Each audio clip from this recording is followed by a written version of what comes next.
할렐루야. 복음비전교회 주일 예배에 오신 여러분을 주님의 이름으로 축복하고 환영합니다. 모두 자리에서 일어서 주시기 바랍니다. 이 시간 우리 다 같이 기쁨으로 우리 주님을 함께 찬양하기 원합니다. 그래서 먼저 찬양하실 때 찬송가 151장 만왕의 왕 내 주께서 우리 함께 찬송하시겠습니다.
주의 손에 나의 손을 보게고 라는 찬양 함께 고백하겠습니다.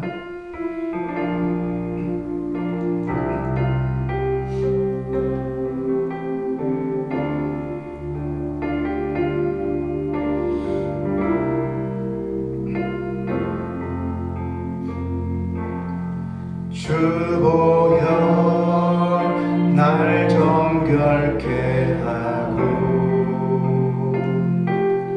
주 보혈 날 자유케 하니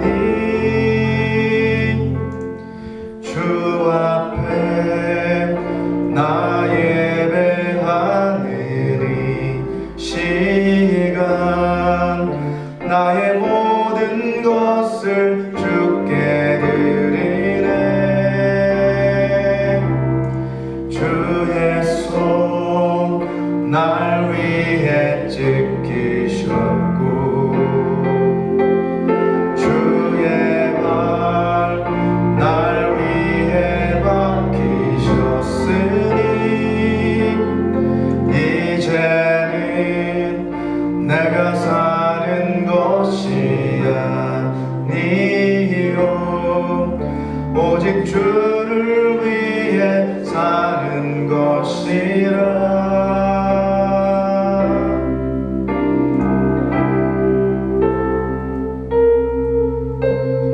주의 손에 나의 손을 보게고 주의 발에 나의 발을 보게요. 나 주와 함께 죽고 또 주와 함께 살리라. 영원토록 주 위에 살리라. 주의 손에 나의 손을 보게고 또 주의 발에 나의 발을 보게요. 나 주와 함께 죽고 또 주와 함께 살리라. 영원토록 주 위에 살리라. 주 위에 살리라.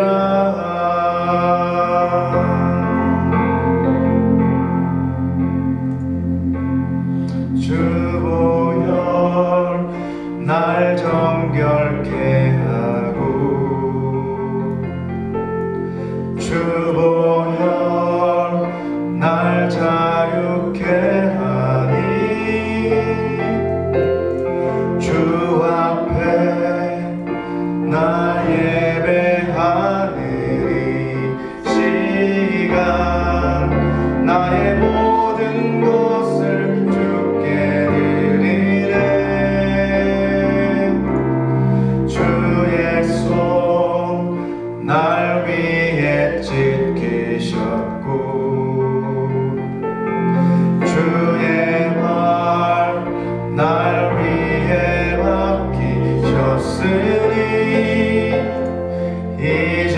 이제는 내가 사는 것이 아니요 오직 주를 위해 사는 것이라.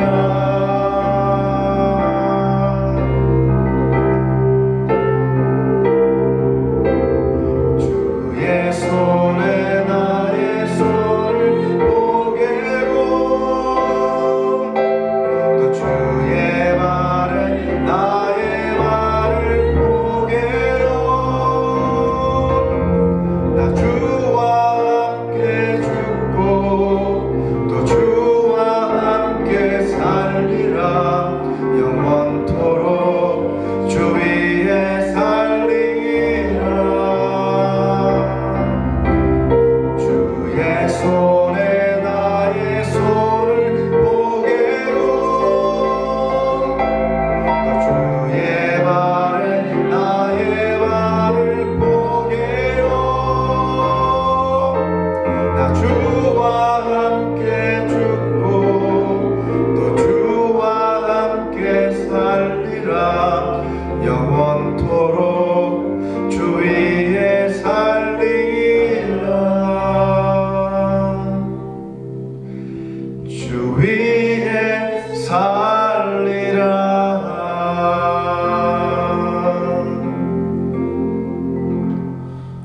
아멘. 우리 마지막으로 찬송가 254장 내 주의 보혈은 함께 찬송하겠습니다.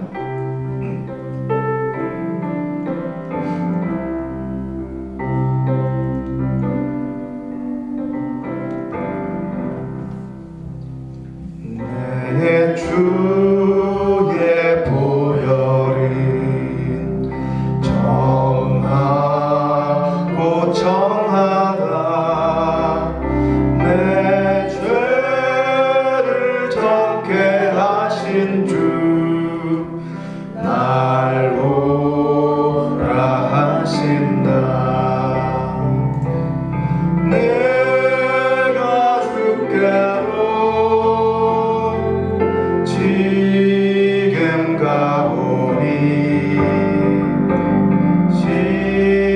십자가의 보혈로 날 씻어 주소서. 약하고 추해도 주께로 나가면 힘 주시고 내 주함을 곧 씻어 주시네. 내가 주께로 지금 가오니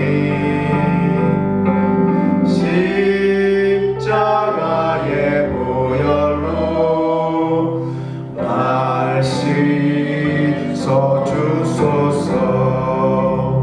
날 보라 하심은 온전한 믿음과 또 사랑함과 평안함 다 주려 함이라.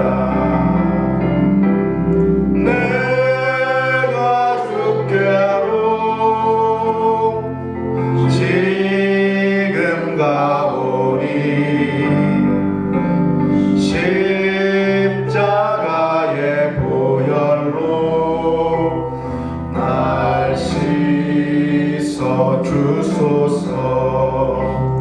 큰 죄인 복받아 살 길을 얻었네.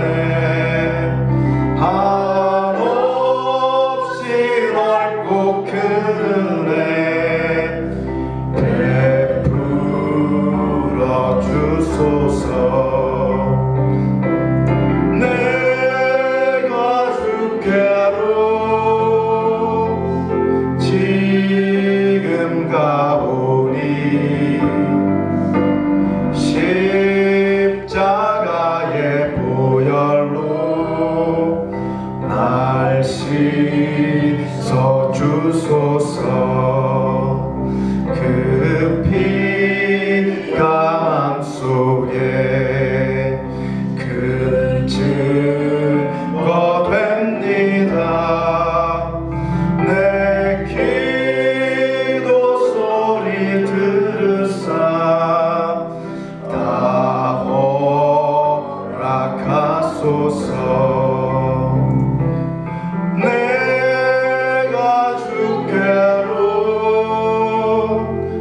지금 가오니 십자가의 보혈로 날 씻어 주소서. 아멘. 이 시간은 우리를 대표해서 엄태옥 전도사님께서 기도해 주시겠습니다.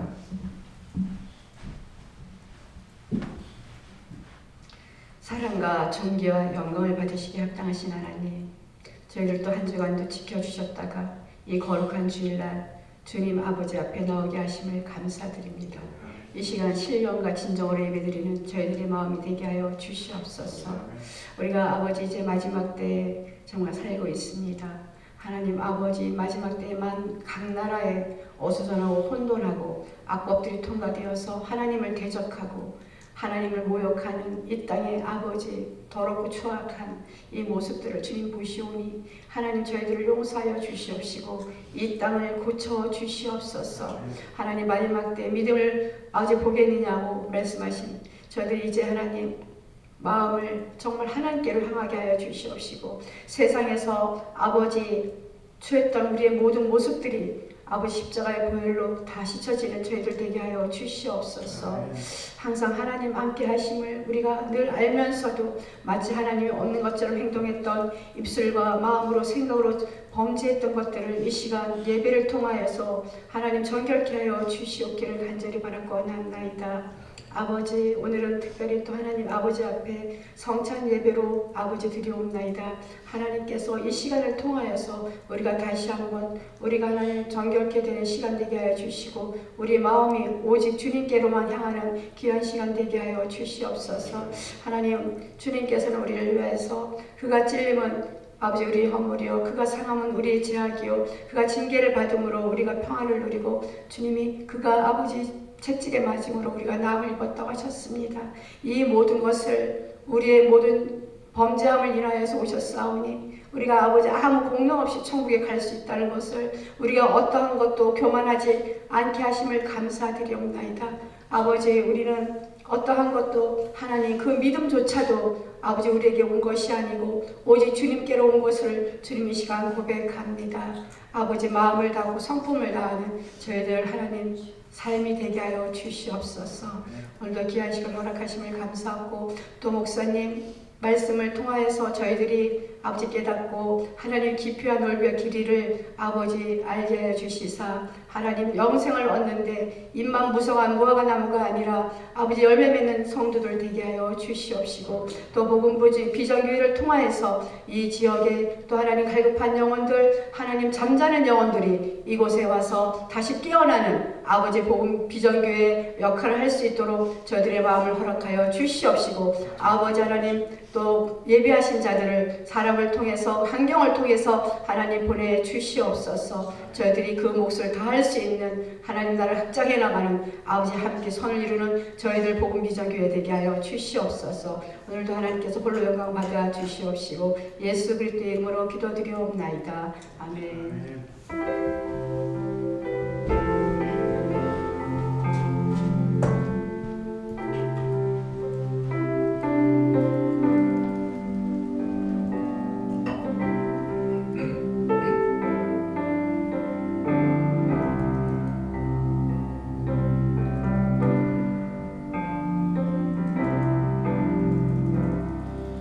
모두 자리에 앉으시겠습니다. 이 시간은 오늘 하나님께서 우리에게 주신 말씀 함께 봉독해 올려드리도록 하겠습니다. 오늘 주신 말씀은 베드로전서 2장 21절에서 25절까지의 말씀입니다.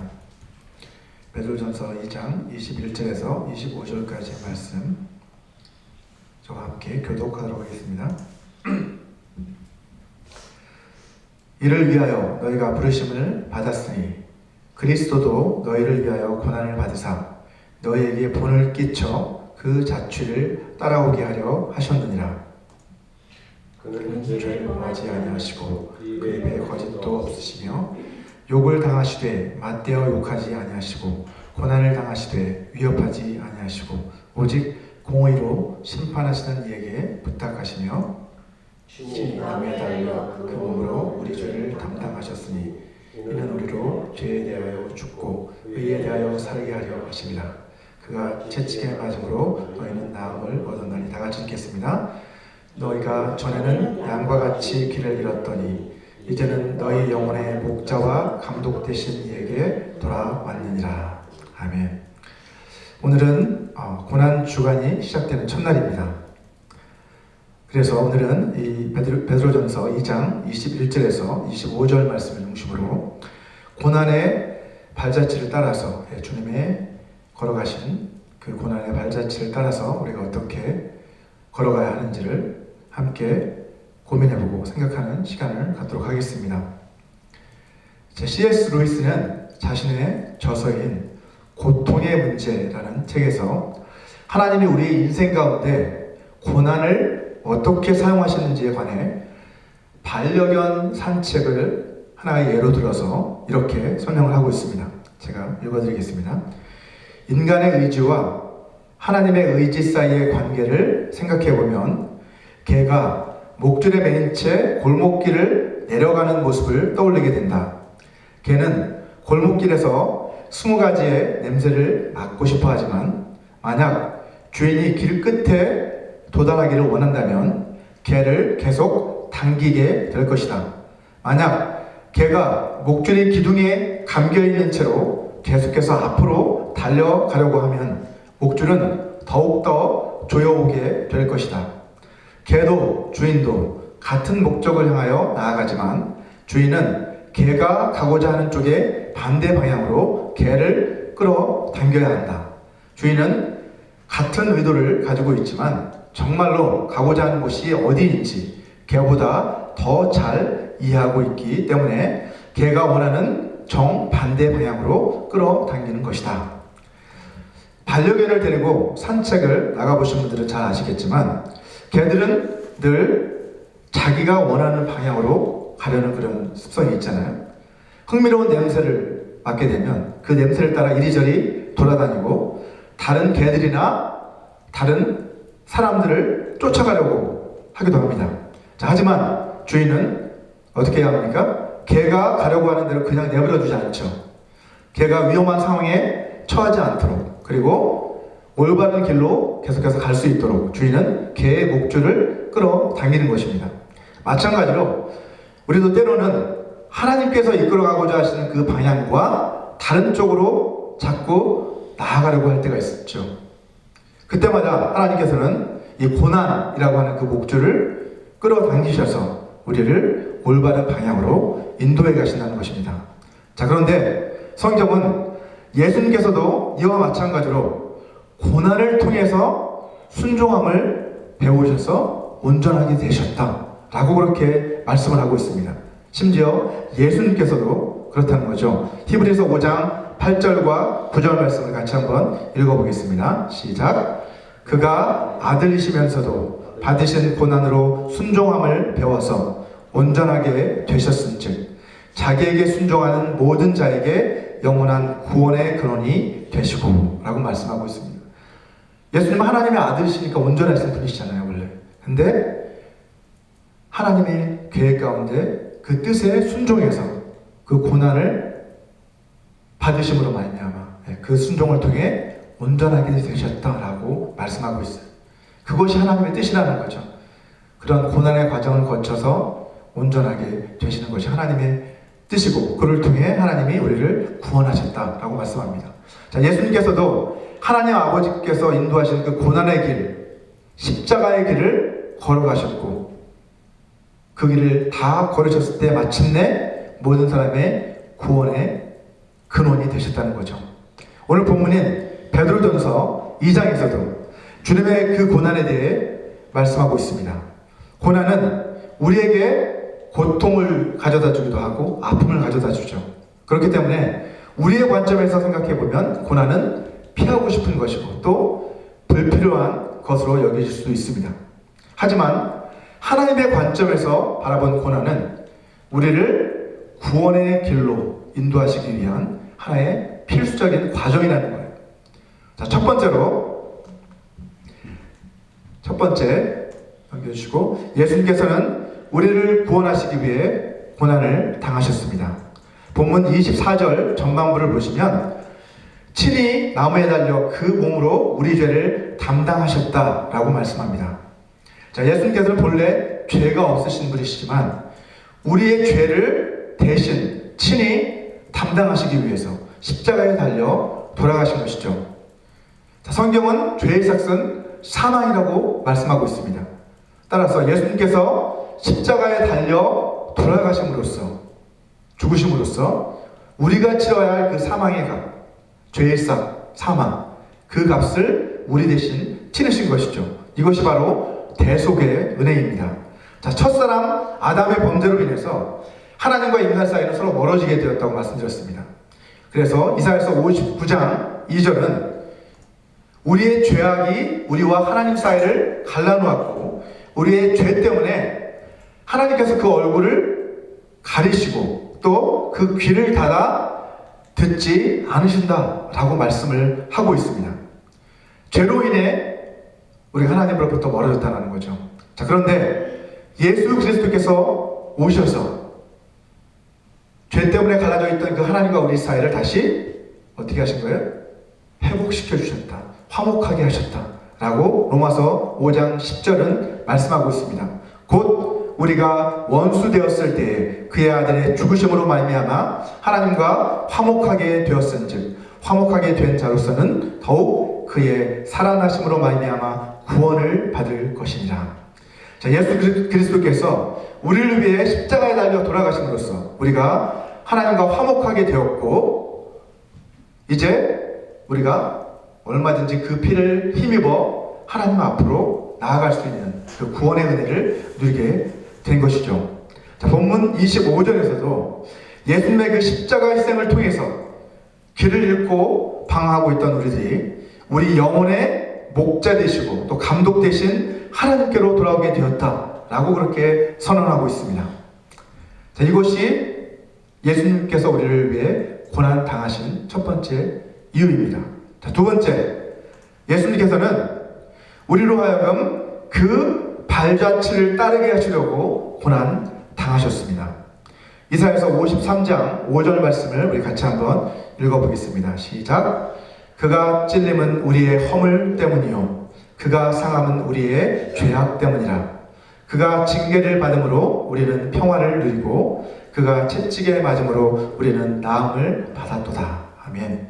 이 말씀은 죄로 인해 우리가 받아야 할 그 징계와 상처를 주님께서 우리 대신 담당하셨다는 말씀이죠. 자, 그런데 우리는 자칫 이 말씀을 주님께서 우리를 대신해 고난을 이미 다 당하셨기 때문에 우리는 고난을 당할 필요가 없다라고 그렇게 오해하기 쉽습니다. 하지만 이것은 잘못된 생각입니다. 오늘 본문 21절을 한번 보시면 이를 위하여 너희가 부르심을 받았다 라고 그렇게 베드로 사도는 말씀하고 있습니다. 이를 위하여, 우리가 무엇을 위해 부름을 받았다는 말씀일까요?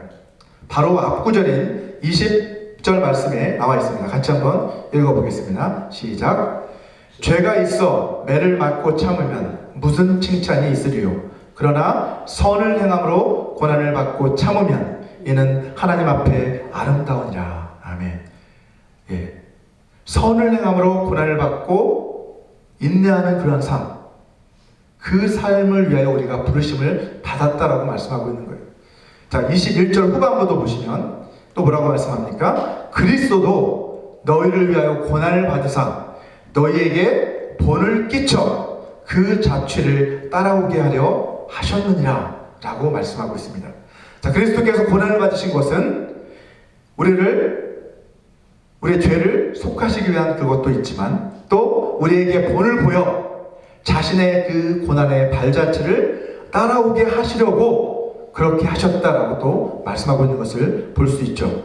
자, 여기서 본이라고 번역된 이 헬라어 단어는 휘포그라마톤이라고 하는 휘포그라마톤이라는 단어인데, 이 단어는 그 당시에 헬라 시대 학생들이 선생님을 따라 쓸 수 있도록 교사들이 미리 준비해 놓은 필기체, 글자 모델, 우리 옛날에 알파벳 쓸 때도 이렇게 점점점을 그거에 따라 이렇게 써보고 이렇게 연습했잖아요. 그런 것처럼 미리 이렇게 선생님들이 써놓은 그 필기체 모델을 휘포그라마톤이라고 합니다. 그것을 보고 학생들은 그것을 그대로 따라서 이렇게 써보면서 배운다는 거죠. 자, 이처럼 그리스도의 고난은 뭐라는 거예요? 모든 그리스도인들이 따라야 할 삶의 모델이라는 거예요. 자, 본문 22절과 23절에서는 예수님께서 고난을 통해 우리에게 본을 보여주신 그 발자취가 어떤 것인지를 말씀하고 있습니다. 그는 죄를 범하지 아니하시고 그 입에 거짓도 없으시며 욕을 당하시되 맞대어 욕하지 아니하시고 고난을 당하시되 위협하지 아니하시고 오직 공의로 심판하시는 이에게 부탁하셨다라고 말씀하고 있습니다. 자, 이 세상에는 잘못을 해서 벌을 받는 사람도 많죠. 하지만 억울하게 고난을 당하는 사람들도 의외로 많습니다. 하지만 이 세상 그 어느 누구도 예수님만큼 억울하게 고난당하는 사람은 없겠죠. 죄가 없으신 예수님께서도 고난을 당하실 때 아무런 원망과 불평을 하지 않으셨는데, 하물며 죄인들인 우리가 어찌 고난에 대해서 원망과 불평을 할 수 있겠습니까? 또한 예수님께서는요, 위협을 당하실 때도 어떻게 하셨다고 말씀합니까? 그에 맞서서 위협하지 않으시고 오직 공의로 심판하시는 이에게 부탁하셨다라고 말씀하고 있습니다. 위협을 당하더라도 폭력을 가하고 그 사람을 해를 가하고 할 때도 심지어 어떻게 하셨다는 거예요? 그것을 그냥 인내로 받아들이셨다라고 말씀합니다. 맞서 싸우지 않았다라고 말씀하죠. 그 대신 뭐예요? 오직 공의의 하나님. 하나님은 공의의 하나님이시기 때문에 이 모든 것을 심판하신다는 것을 믿고 하나님께 부탁하셨다라고 말씀하고 있습니다. 이와 마찬가지로 우리 그리스도인, 우리들은 우리가 믿는다는 이유로 우리가 모욕을 당하기도 하고 위협을 당한다 할지라도 어떻게 하는 거예요? 우리도 똑같이 그들을 모욕하고 똑같이 그들에게 위협과 폭력을 가하는 그런 어리석은 자들이 되어서는 안 된다는 것입니다. 우리는 주님께서 우리에게 본을 보여주신 것처럼 오직 공의로 모든 것을 심판하시는 우리 하나님께 기도로 아뢰며 그분의 뜻을 구하는 그런 지혜로운 자들이 되어야만 합니다. 억울하게 고난을 당하고 또 위협을 당한다 할지라도 그에 대해 원망을 한다거나 불평한다거나 또는 우리도 똑같이 위협으로 맞서는 그런 행동은 사실은 사람들이 보기에 비굴해 보일 수도 있어요. 왜 저는 억울한 일을 당하면서 가만히 있어? 비굴해 보일 수도 있죠. 하지만 그렇지 않다는 것이죠. 오히려 하나님은 그 모습을 아름답게 보시고 오히려 자랑스럽게 보신다라고 성경은 말씀하고 있습니다. 주님께서 우리에게 구원의 은혜를 베푸신 그 목적은 무엇입니까? 우리가 주님을 믿을 뿐만 아니라 거기서 멈추지 않고 주님을 위하여 고난도 받게 하려 하심이다 라고 성경은 말씀하고 있습니다. 우리 빌립보서 1장 29절 말씀을 같이 한번 읽어보도록 하겠습니다. 시작. 그리스도를 위하여 너에게 은혜를 주신 것은 다만 그를 믿을 뿐 아니라 또한 그를 위하여 고난도 받게 하려 하심이라. 아멘. 우리를 부르신 그 목적은 우리가 주님을 믿고 또 주님이 걸어가신 그 고난의 발자취를 따라 걸어가게 하시기 위함이다 라고 분명하게 성경은 말씀하고 있습니다. 세 번째로 예수님께서는 우리가 죄에 대하여 죽고 의에 대하여 살게 하시려고 고난 당하셨습니다. 오늘 본문 24절 말씀을 같이 한번 읽어보겠습니다. 시작. 친히 나무에 달려 그 몸으로 우리 죄를 담당하셨으니 이는 우리로 죄에 대하여 죽고 의에 대하여 살게 하려 하심이라. 그가 채찍에 맞음으로 너희는 나음을 얻었나니. 아멘. 예수님이 십자가에서 고난당하신 것은 단순히 우리 죄를 사하여 주시기 위한 것만이 아니라 우리가 이제 그를 통해 새 사람으로 거듭나서 변화되어서 이제는 의로운 삶을 살아가게 하시려고 우리를 위해 주님은 십자가를 지셨다는 거예요. 그래서 고린도후서 5장 17절에서 바울은 뭐라고 말씀합니까? 그런즉 누구든지 그리스도 안에 있으면 새로운 피조물이라 이전 것은 지나갔으니 보라 새 것이 되었도다 라고 그렇게 선언하고 있는 것이죠. 에베소서 4장 23절과 24절 말씀 우리 같이 한번 읽어보도록 하겠습니다. 같이 읽겠습니다. 시작. 오직 너희의 심령이 새롭게 되어 하나님을 따라 의와 진리의 거룩함으로 지으심을 받은 새 사람을 입으라. 예수님을 믿고 영접하는 그 순간 우리의 옛 자아는 죽고, 그죠? 이제 우리는 새 사람으로 다시 태어나는 것입니다. 이제 갓 태어난 아기가 엄마의 보살핌 안에서 계속해서 성장을 해나가는 것처럼 우리들 역시도 성령 하나님의 돌보심 가운데서 계속해서 어떻게 해야 된다는 거예요? 이 의와 진리의 거룩함을 계속해서 입는, 그렇게 해서 새 사람으로 온전한 성숙한 사람으로 그리스도를 닮은 형상으로 변화되어져 가는 그것이 바로 우리가 걸어가야 할 길이라는 거예요. 여러분, 해마다 고난주간이 되면 많은 사람들이 주님의 고난을 묵상합니다. 대체로 고난주간을 위한 그 묵상 자료들을 보면 주님께서 예루살렘에 입성하시는 하신 그때부터 시작해서 주님이 십자가에 달려 돌아가시고 또 부활하시는 그 여정, 그 여정을 따라서 주님이 당하신 그 고난의 의미를 되새기는 데 주로 초점이 맞춰져 있습니다. 물론 이것도 저에게 하나님 많은 은혜를 가져다 주죠. 하지만 이런 방식으로 주님의 고난을 묵상을 하다 보면 자칫 감성적으로 치우치기 쉽습니다. 주님이 당하신 그 고난의 의미와 목적에 대해 묵상하기보다는 주님이 그 당시 어떻게 고난을 당하셨을까? 얼마나 아프셨을까? 그 육체적 고통이 얼마나 크셨을까에 대해서, 그것에 대해서만 우리의 마음을 빼앗기기 쉽습니다. 여러분, 멜 깁슨이 제작했던 영화 The Passion of Christ 잘 아시죠? 아마도 여러분도 보셨을 텐데요. 그 영화는 주님이 당하신 그 육체적 고통을 아주 사실적으로 잘 묘사한 영화로 평가받죠. 자, 그래서 많은 사람들에게 감동을 주기도 하지만 반대로 그로 인해서 자칫 사람들에게 예수님에 대한 부적절한 연민을 느끼게 만들 그런 위험의 소지도 있다는 것입니다. 실제로 어떤 나라들에서 보면 주로 캐톨릭 국가들이 그렇죠. 고난주간이 되면 주님의 고난을 몸소 체험해 보기 위해서 어떻게 합니까? 직접 채찍을 맞는다거나 큰 십자가를 메고 걸어가는 그런 체험 행사를 하고, 심지어 어떤 사람은 자기 손과 발에 못을 박는 사람들도 있었습니다.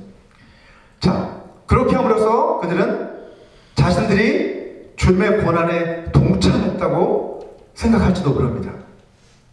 하지만 여러분, 주님의 고난에 동참한다는 것은 결코 그런 것이 아니라는 것이죠. 우리가 주님의 고난에 동참한다는 것은 주님이 우리에게 보여주신 그 고난의 발자취를 따라 걸어가는 우리의 삶을 말하는 것입니다. 히브리서 12장 4절에서 말씀하고 있는 것처럼 그것은 피 흘리기까지 죄와 싸워 나가는 것이다 라고 그렇게 히브리서 기자는 말씀하고 있습니다. 너희가 죄와 싸우되 아직 피 흘리기까지는 대항하지 아니하지 않았느냐? 주님이 그렇게 하신 것처럼 너희도 그렇게 싸워나가야 한다라고 그렇게 권면하고 있는 것이죠. 주님의 고난에 동참한다는 것은 우리의 육신의 정욕을 벗어버리고 주님이 기뻐하시는 그 거룩한 삶을 살아가기 위해서 날마다 몸부림쳐 나가는 그러한 삶, 그것이 바로 주님의 고난에 동참하는 삶입니다. 자, 마지막으로 오토 카닝 선교사가 저술한 파인애플 스토리라는 소책자에 나오는 이야기를 소개해드리고 말씀을 맺고자 합니다.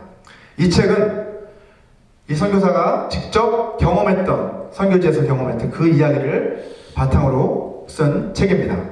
오토 카닝 선교사는 동남아시아 뉴기니아라고 하는 곳에서 사역을 했는데, 그가 그 섬에서 재배할 수 있었던 유일한 과일이 있었는데 그것은 파인애플이었어요. 그 사람이 재배할 수 있었던 과일이 파인애플이었기 때문에 파인애플을 재배를 했어요. 자, 그는 파인애플을 좋아했습니다. 그리고 파인애플을 기를 수 있다는 것이 너무나도 기뻤고 뿌듯하게 느껴졌습니다. 하지만 이 파인애플이 이제 익어가기 시작할 그 무렵이 되면 원주민들이 몰래 와서 이 파인애플을 몰래 따가는 거예요. 그 바람에 이 선교사는 잘 익은 파인애플을 단 하나도 수확하지 못했습니다. 다 따갔죠. 그는 너무나도 절망스러웠고 또 원주민들을 원망하고 또 그들에게 화가 났습니다. 자꾸 7년 동안이나 이와 같은 일이 반복이 된 거예요. 7년이나 계속해서 훔쳐가는 거예요. 자, 그 기간 동안 오토는 원주민들에게 복음을 전했습니다. 선교사였으니까 복음을 전했습니다. 하지만 단 한 사람의 회심자도 나오지 않았습니다. 결국 그는 저먼 셰퍼드 한 마리를 구해다가 이제 이 자신의 파인애플 가든을 지키게 했어요. 자, 그러자 어떻게 되었을까요? 원주민들과 그의 사이는 어떻게 됐을까요? 더 멀어지게 됐어요. 더 멀어지게 됐어요. 한참 뒤에야 그는 자신이 파인애플 가든을 자기 개인의 소유로 생각했기 때문에 이처럼 절망스러운 상황이 벌어지고 있구나 라는 것을 그는 깨닫게 되었습니다. 자, 그래서 그는 결심을 했습니다. 이 파인애플 가든을 하나님께 드려야 되겠다 라고 그는 결정을 내렸습니다. 자, 그러자 놀랍게도 원주민들의 마을에 재앙이 일어나기 시작했어요. 원주민들은 오토가 파인애플 가든을 하나님께 바쳤기 때문에 이런 재앙이 일어나게 된 것이다 라고 그렇게 생각을 했어요. 그래서 그들은 자기들 마을에 재앙이 일어나는 것을 더 이상 원치 않았기 때문에 파인애플을 다시 오토에게 가져오기 시작했습니다. 그런데 어느 날 한 원주민이 오토를 찾아와서 이렇게 말했습니다. 오토, 당신은 확실히 그리스도인이 되었군요. 그전까지는 그리스도인이 아니라고 생각했던 거예요. 이 사람이 그렇게. 당신은 확실히 그리스도인이 되었군요. 당신은 더 이상 화를 내지 않네요. 우리는 그동안 우리가 그리스도인을 만나게 될지를 항상 의구심을 갖고 있었어요. 정말 진정한 그리스도인을 만날까 의구심을 갖고 있었어요. 이렇게 이야기를 하는 거예요. 오토가 전한 그 메시지가 그의 삶과 일치하지 않았기 때문에 그의 전도는 아무런 열매를 거두지 못했던 것이었습니다. 자, 7년이 다 끝나갈 무렵 오토는 첫 번째 회심자를 드디어 목격하게 되었습니다. 그리고 그가 자신의 파인애플 가든을 온전히 하나님께 드리자 많은 사람들이 그리스도께 돌아오는 역사가 일어나기 시작했습니다. 7년 동안 단 한 명의 회심자도 없었지만 이제 그의 마을은 그 지역에서, 그 일대에서 가장 복음화된 마을이 되었습니다. 자, 7년이라는 긴 세월 동안 오토는 분명 스스로 억울하게 자신은 고난을 당하고 있다라고 그렇게 생각을 했겠죠. 그는 자기 나름대로 그 고난을 이겨내 보려고 인내하고 또 여러 가지 방법을 사용해 봤겠지만 아무런 소용이 없었습니다. 자, 그러나 하나님께서는 어떻게 하셨습니까, 여러분? 이 고난을 통해서 그를 성숙한 믿음의 경주로 그를 이끄셨고 뿐만 아니라 많은 영혼의 추수를 거두게 하셨습니다. 자, 그런데 여러분, 사실 이 이야기는 우리들에게도 똑같이 적용되는 이야기입니다. 우리가 만약 우리가 전하는 이 복음의 메시지와 일치하지 않는 삶을 살아가고 있다고 한다면 우리가 아무리 복음을 많이 전한다 할지라도 어떻게 했습니까?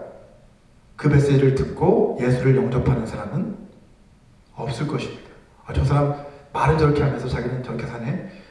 근데 그 메시지를 듣고 예수를 믿겠습니까? 그렇지 않죠. 예수님의 십자가의 고난을 통해서 죄사함의 은혜를 체험한 우리들은 죄악된 삶에서 이제 벗어나 날마다 하나님의 뜻에 순종하는 그런 의로운 삶을 살아가야만 합니다. 물론 이 죄 많은 세상 속에서 여러분 그리스도인으로 산다는 것은 결코 쉬운 일이 아닙니다. 세상 사람들은 어때요? 성공하기 위해서는 수단과 방법을 가리지 않죠. 하지만 우리 그리스도인들은 이것이 과연 이 방법이 과연 하나님이 기뻐하시는 방법일까? 이 길이 과연 주님이 원하시는 길일까? 이것을 늘 고민하면서 우리는 걸어가야만 합니다. 세상 사람들은 자기 멋대로 행동하고 또 자기가 하고 싶은 말도 다 하고 싶은 거 다 하면서 그렇게 살아갈 수도 있지만 우리 그리스도인들은 내가 하는 이 말이 혹시 내가 하는 이 행동이 예수님의 하나님의 영광을 혹시 가리우는 행동은 아닐까?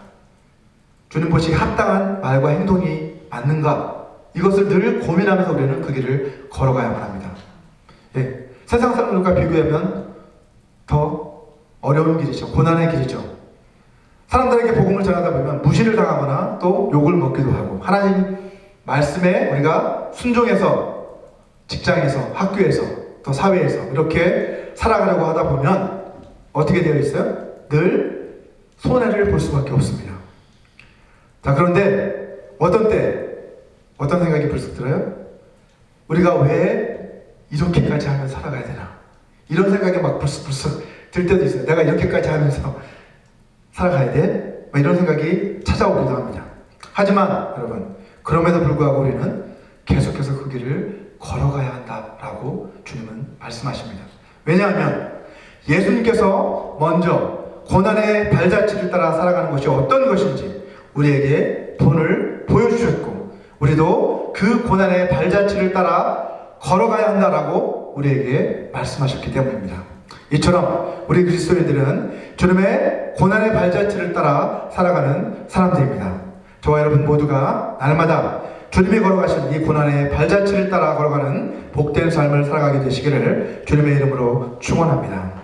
우리 이 시간 오늘 주신 이 말씀을 생각하시면서 다 같이 기도하는 시간을 갖기 원합니다. 우리 기도하실 때 우리를 대신에 멸시와 천대를 당하시고 우리 대신에 십자가를 지신 주님의 그 구원의 은혜를, 그 사랑을 우리 기억하며 하나님께 감사하는 시간을 가졌으면 좋겠습니다. 그리고 우리도 주님이 걸어가신 그 고난의 발자취를 따라 매 순간 살아가게 해달라고 우리 다 같이 기도하시겠습니다. 기도하겠습니다. 사랑하는 주님 감사합니다. 오늘 이제 고난 주간을 시작하는 첫날이 되어서 저희들 하나님 아버지 주님의 고난을 다시 한번 돌아보며 우리가 어떤 삶이 이 땅 가운데 살아가야 할지 다시 한번 아버지 생각해 봅니다. 하나님 아버지 저희들의 연약함을 도와주시옵소서. 아버지 세상 가운데서 우리가 환난을 당하라 담대하라 하신 주님, 아버지 주님께서 먼저 이 고난의 길을 걸어가셨음을 오늘 말씀을 통해 다시 한번 깨닫습니다. 하나님 우리만이 아니라 주님이 먼저 그 길을 가셨고 아버지 우리만 이 길을 가는 것이 아니라 많은 우리 형제 자매들이 함께 그 길을 걸어가며 성령께서 우리와 동행하신다는 것을 아버지 시간 기억하게 도와주시옵소서. 그래서 아버지 우리가 낙심하지 않고 원망하지 않고 아버지 위협으로 맞서지 않고 오히려 주님과 같이 인내하며 아버지 끝까지 그 길을 걸어낼 수 있도록 주여 도와주시옵소서.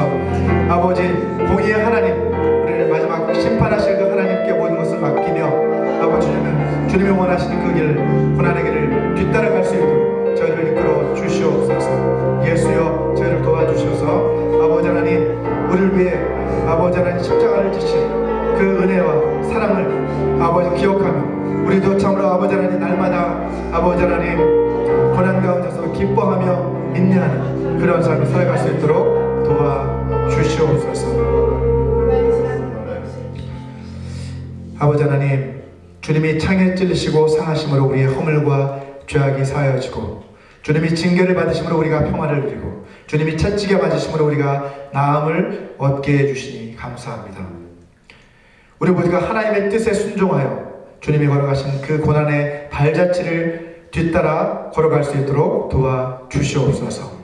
지난 한 주간도 우리를 지켜 보호해 주시고 우리 삶의 모든 필요를 공급해 주신 주님의 은혜에 감사해서 이 시간 이 물질을 주님 앞에 올려드립니다. 기뻐 받아 주시옵소서.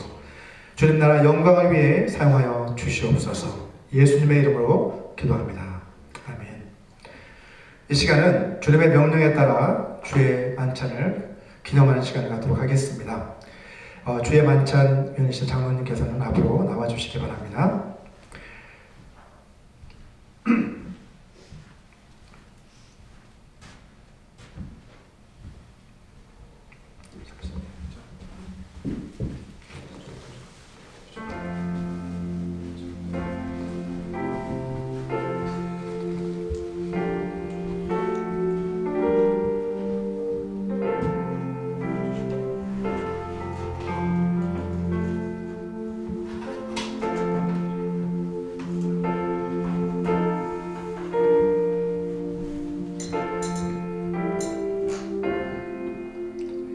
내가 너희에게 전하는 것은 주께 받은 것이니 곧 주 예수께서 잡히시던 밤에 떡을 가지사 축사하시고 떼어 내시되 이것은 너희를 위하는 내 몸이니 이것을 행하여 나를 기념하라 하시고 식후에 또한 그와 같이 잔을 가지시고 이르시되 이 잔은 내 피로 세운 새 언약이니 이것을 행하여 마실 때마다 나를 기념하라 하셨으니.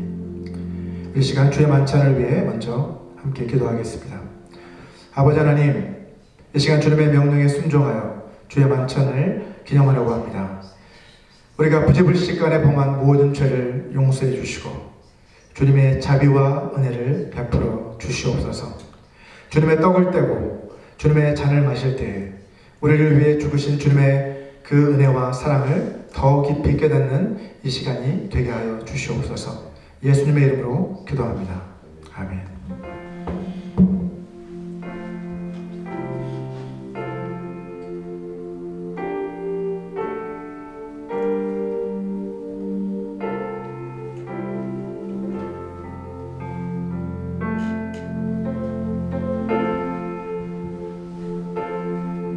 떡을 모두가 다 받으실 때까지 기다려 주시면 감사하겠습니다.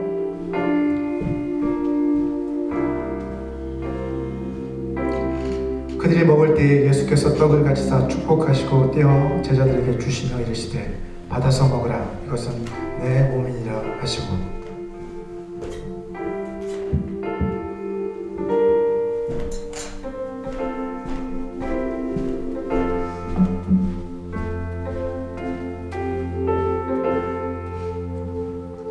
진실로 진실로 너희에게 이르노니 믿는 자는 영생을 가졌나니 내가 곧 생명의 떡이니라.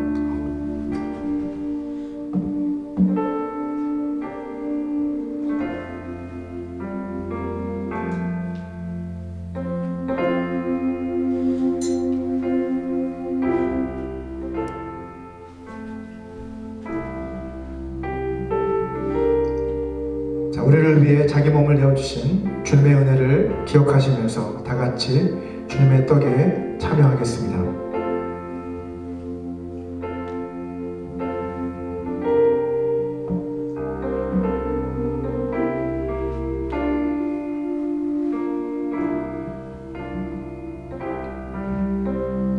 다음으로 주님의 잔도 함께 나누도록 하겠습니다.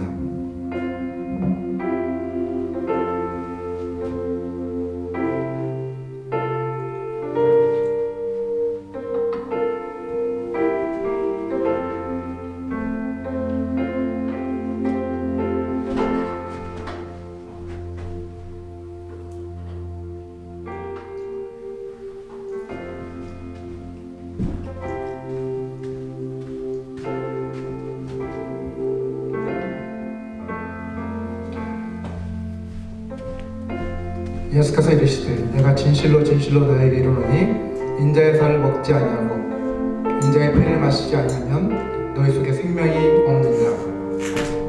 내 살을 먹고 내 피를 마시는 자는 영생을 가졌고 마지막 날에 내가 그를 다시 살리리니 내 살은 참된 양식이요 내 피는 참된 음료로다.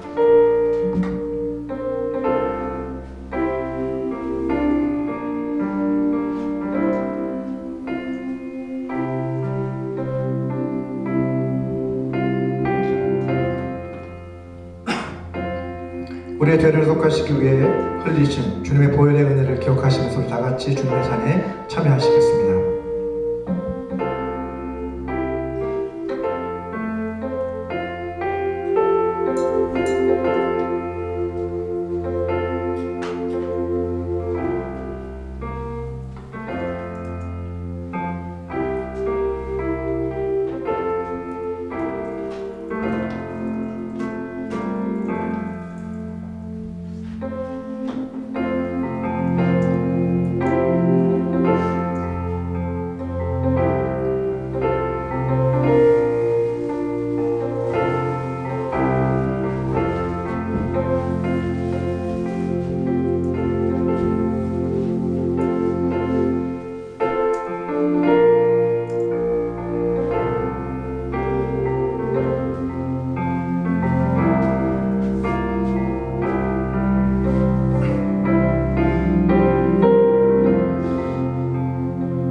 같이 기도하겠습니다. 사랑의 하나님, 주의 만찬을 통해 주님의 사랑과 은혜를 더 깊이 깨닫게 해주시니 감사합니다. 또한 우리 모두가 그리스도 안에서 한 몸이며 한 가족임을 또 고백하게 하시니 감사합니다. 이것을 행할 때마다 주님을 기억하며 주님의 복음을 온 세상에 전파하려는 주님의 명령에 순종하는 삶을 살아가게 하여 주시옵소서. 예수님의 이름으로 기도합니다. 아멘. 우리 다 같이 자리에서 일어나셔서 마지막 결단의 찬양 다시 복음으로 부르시고 축도로서 예배를 마치도록 하겠습니다.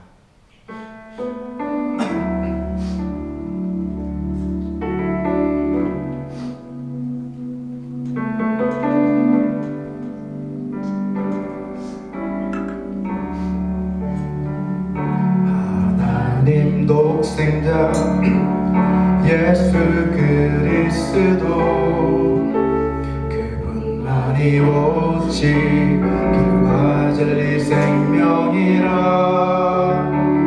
세상 다 변하고 사람들 변해도 나에겐 복은 십자가뿐이라 하나님 독생자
나의 전부입니다.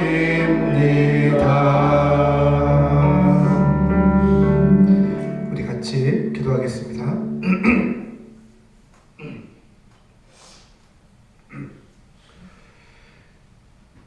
지금은 주 예수 그리스도의 은혜와 하나님의 사랑과 성령 하나님의 교통하심이 날마다 주님이 걸어가신 고난의 발자취를 따라 살아가기로 결단하는 모든 사람들에게 영원히 함께 하시기를 간절히 축원하옵나이다.